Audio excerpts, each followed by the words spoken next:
আয়াত ১০২ واتبعوا ما تتلو الشياطين على ملك سليمان وما كفر سليمان ولكن الشياطين كفروا يعلمون الناس السحر وما أنزل على الملكين ببابل هاروت وماروت وما يعلمان من أحد حتى يقولا إنما نحن فتنة فلا تكفر فيتعلمون منهما ما يفرقون به بين المرء وزوجه وما هم بضارين به من أحد إلا بإذن الله ويتعلمون ما يضرهم ولا ينفعهم ولقد علموا لمن اشتراه ما له في الآخرة من خلاق ولبئس ما شروا به أنفسهم لو كانوا يعلمون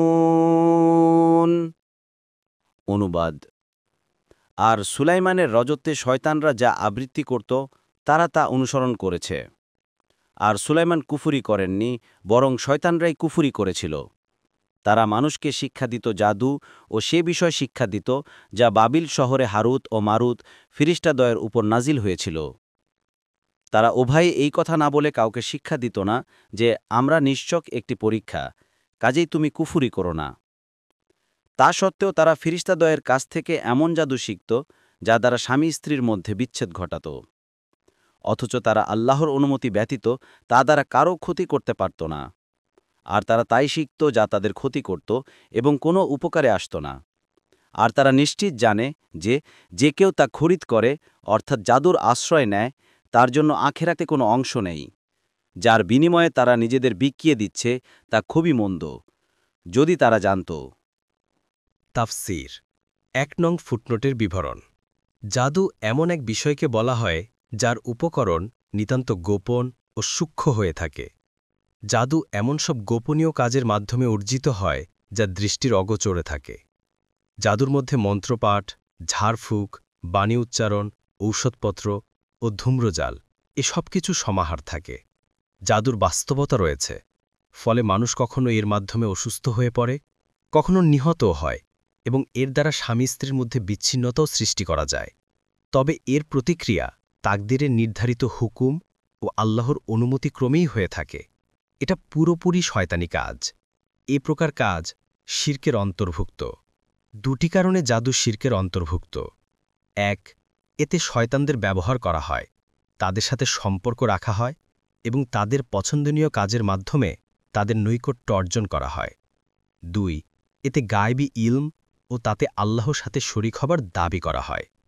আবার কখনো কখনো জাদুকরকে বিশেষ ক্ষমতার অধিকারী হিসাবে বিশ্বাস করা হয়।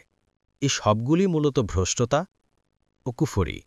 তাই কোরআনুল কারিমে জাদুকে সরাসরি কুফরি কর্ম হিসেবে উল্লেখ করা হয়েছে। জাদু ও মুজিজার পার্থক্য। নবীগণের মুজিজার যেমন অস্বাভাবিক ও অলৌকিক ঘটনাবলী প্রকাশ পায়, জাদুর মাধ্যমেও তেমনি প্রতিক্রিয়া লক্ষ্য করা যায়। ফলে মূর্খ লোকেরা বিভ্রান্তিতে পতিত হয়ে জাদুকরদেরকেও সম্মানিত ও মাননীয় মনে করতে থাকে। এ কারণে এই তদুভয়ের পার্থক্য বর্ণনা করা দরকার। মুজিজা প্রাকৃতিক কারণ ছাড়াই সরাসরি আল্লাহর কাজ, আর জাদু অদৃশ্য প্রাকৃতিক কারণের প্রভাব। এই পার্থক্যটি মুজিজা ও জাদুর স্বরূপ বুঝার পক্ষে যথেষ্ট। কিন্তু তা সত্ত্বেও এখানে একটি প্রশ্ন থেকে যায় যে সাধারণ লোক এই পার্থক্যটি কিভাবে বুঝবে, কারণ বাহ্যিক রূপ উভয়েরই একই। এ প্রশ্নের উত্তর এই যে মুজিজা ও কারামত এমন ব্যক্তিবর্গের দ্বারা প্রকাশ পায় যাদের আল্লাহ ভীতি, পবিত্রতা, চরিত্র ও কাজকর্ম সবার দৃষ্টির সামনে থাকে। পক্ষান্তরে জাদু তারারই প্রদর্শন করে যারা নোংরা, অপবিত্র এবং আল্লাহর জিকির থেকে দূরে থাকে। এসব বিষয় চোখে দেখে প্রত্যেকেই মুজিজা ও জাদুর পার্থক্য বুঝতে পারে।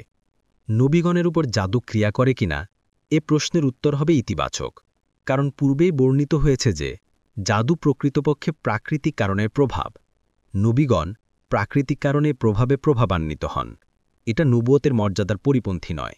সবাই জানেন যে বাহ্যিক কারণ দ্বারা প্রভাবিত হয়ে নবীগণ ক্ষুধা, তৃষ্ণা কাতর হন, রোগাক্রান্ত হন এবং আরোগ্য লাভ করেন। তেমনিভাবে জাদুর অদৃশ্য কারণ দ্বারাও তারা প্রভাবান্বিত হতে পারেন।